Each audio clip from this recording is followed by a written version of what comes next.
Okay, we're back on Sports 225. I'm Lee Feinswag. My guest, William Broussard, the Southern University Athletic Director. Later on in the show, Scott Rabelais, the Advocate sports writer and columnist.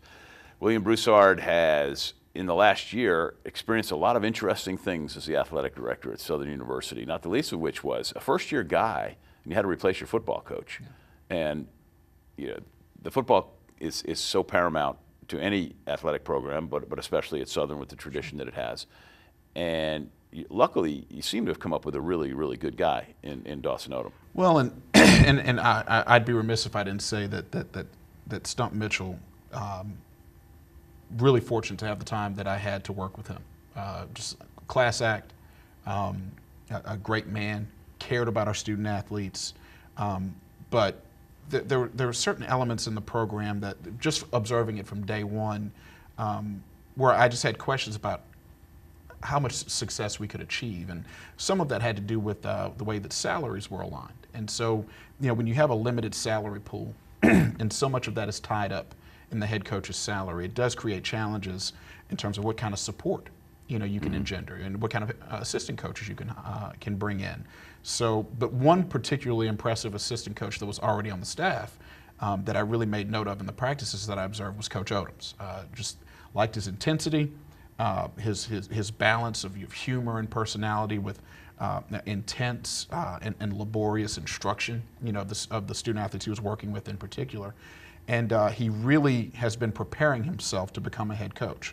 Not necessarily to become a head coach next year, but participating in the minority internships and the executive leadership training that he participated in at the NCAA level, tutoring under the coaches that he had worked with in his various steps. He was an NCA&T guy, if I'm not mistaken.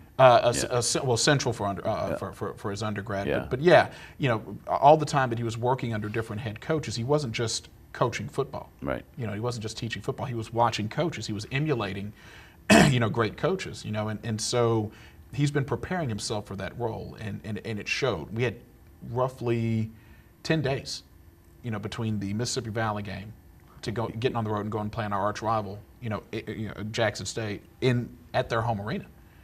So but to be able to get the team not only prepared to play that game, but to get the staff prepared to play that game and to come out with the confidence and the aggression and the intensity that they came out with and to win that game really showed me a lot. Over the course of the rest of the season, we stubbed our toe a couple of times, but things were better. You made the change and things were better. It was obvious they were better. Things got better, and it seemed to me that a lot of the issues that we had with losing some games late in the game last year were things that could be easily addressed in one off season. Which is a much better spot to be in. Of course, winning the Bayou Classic to tie the season up, and they did such a wonderful job in recruiting. It really is paying off and giving him that opportunity. So I'm excited to see what they'll do this year. Right. Well, the coach you inherited, Stump Mitchell, was very good to us, and I like Stump. He was very accommodating for the show.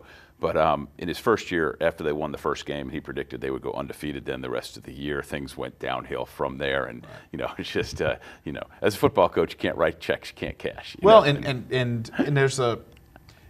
Coach Banks is an interesting counterpoint. I watched him do interview after interview after interview coming into this season. Now, you're a basketball coach. Yes, right, head basketball coach, right. Coach Banks, Roman Banks. And I just heard him time after time say, well, we'll be okay this year. We might win 14 or 15 games. I think we can win a few. We'll lose a few. We'll win some here and there.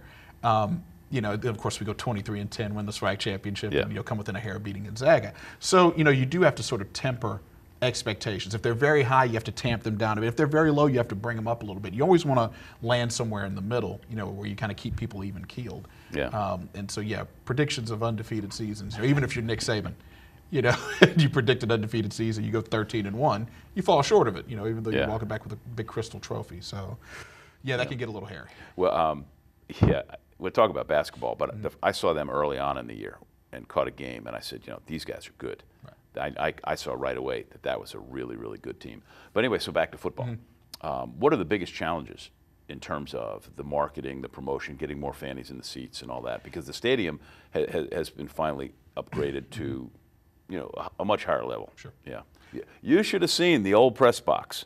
Oh my gosh, I can't even begin to tell you. Before in the old days, I'd lose about 8 pounds covering the game. They're just sweating to death, just to begin with. Well, it's a far cry from that. It's beautiful. 28,500 seat stadium.